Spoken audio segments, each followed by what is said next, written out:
Now, Chris Parsons and I have met in the past, and it was back in the 90s, and he probably doesn't want people to know about this, but I'm sure this is all in the past for him now. And I'll try and unpack this as quickly as I can, but there is a bit of a backstory to it, and I will attempt to get through it quickly. Um, I play in bands. I always have, and I was very active in the 90s. And in the 90s, if you remember, everything was extreme. We had extreme Doritos, we had extreme Mountain Dew, we had extreme banking, whatever the fuck, anything. It was all extreme. But we were playing in the subculture underground scene, which truly was extreme. It was not like Mountain Dew extreme. It was the same subculture that produced Marilyn Manson and Guar and all those guys who are extreme. I was on my third tour with the Jenna Torturers. Jenna Torturers. Uh, if you don't know them, you can look them up at your own peril. But basically, they are a band that is a BDSM themed heavy metal band that has a BDSM sex circus appearing on the stage. And I mean, just crazy stuff. There's people just getting fisted. There's they tie a woman up to a pole and they're poking these shish kebab skewers through her nipples, and that's just the tame part of it. You can go find out more if you want. But anyway, uh, the and what's better is that the crowd is in on this too. All the BDSM people come out to see this band and they bring their shit out. Uh, and they've got one guy has like an X and they tie like an X cross and they tie a woman up to it and they're beating her with these bamboo rods. Another girl's got her vagina or labia pierced with these big gauge rings, and some guy has got a dog leash woven through them, and he's dragging her around the club with it. And it was the era of cock piercing, right? And extreme. So you can't really show that in public. So everybody wants to show you their fucking cock. All right. So this is the environment I'm in, and I'm not into BDSM at all. I'm just a musician, but I'm on my third tour, and I've seen this going on night after night, and it's becoming normal, and it's beginning to affect my personality. It's becoming normalized, and it's just not really the way I want my life to go. But there I am. So more and more increasingly, I would try and remove myself from the situation or go somewhere else or get away from people, go read a book, that type of thing. And so eventually we end up in Texas in the summer. And, so we set up, and there's a lot of time between setup and showtime. You have a lot of time to yourself. And I really just did not want to be around people much. And nothing was happening in the place. And there was a full bar there, nobody sitting at it. So I went up to the bar, I ordered a big water because it's hot as fuck in Texas.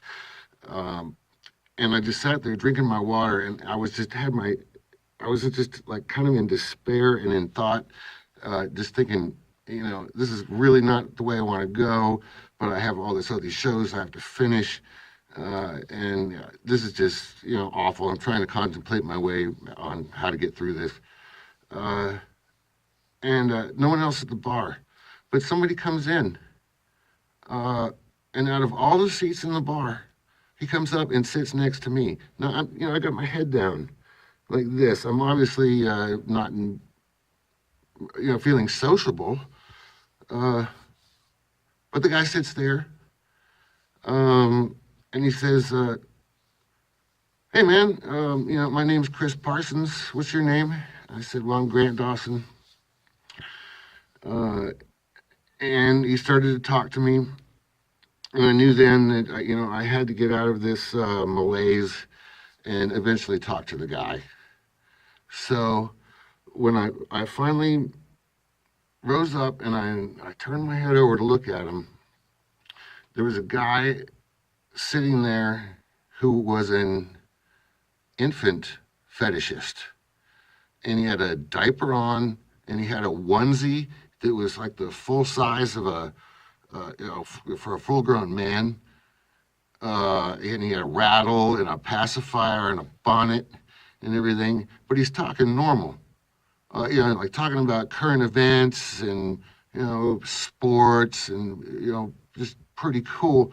But you could tell when I looked up and I saw him for the first time, I had this shocked look on my face. And, he said, yeah, I know. I only dress like this for when bands like this come out. And it's pretty rare. And people on the scene know me as Baby Potty Pants. Baby Potty Pants. Okay? So he goes on, he continues to talk to me for a little while until I can finally get that break in the conversation where I can say, I gotta go to the restroom, which I did. And then when I left the restroom, I went out and left the building from the back and walked around for a while around town until about 15 minutes before showtime. So we go on stage, we do our set. It's a whole, do the set, get your shit off the stage really quick. We did all that. And at that point, I was really hungry and I was really thirsty because it's fucking hot in Texas. And so I go back to our green room or our backstage area where they keep all the food and the amenities for the band. Now, inside that room is a crib. Okay, and as I'm walking towards it, I can see the crib, but once I get close enough to it, there's this human shit smell coming up in the air. I mean, it's hot, and there's this human shit. I mean, it's bad enough anyway, but human shit smell. What the fuck? And so I go walk a little closer, and a couple of people are fucking thrown up in there. And there's Baby Potty Pants. He's shit himself in this crib. And he's wanting people to change his diaper. He's doing the goo goo gaga shit, but he's, able to, ask somebody to help him change his diaper or whatever. And the fucking stench of puke and shit. And this guy's fucking in there with his perverted shit. I didn't even get any food. I'm not getting food with shit and puke particles in the air and just fucking ridiculous. And the worst part of it is I had a second show at the same place the next night, and there was a good chance he was going to be there, and he was.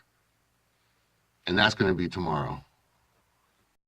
Please go fuck your improperly wiped ass, Chrissy.